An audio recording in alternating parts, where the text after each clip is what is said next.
Bocor ngajeng masjid niku mboten napa-napa mantene kakung diparingi kursi. Diparingi kursi nggih.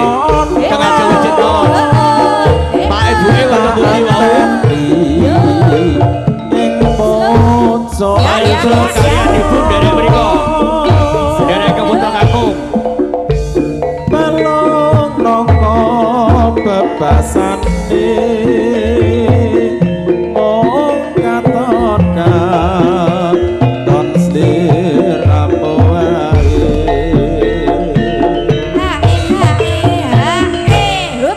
Ayo sak medokan kas.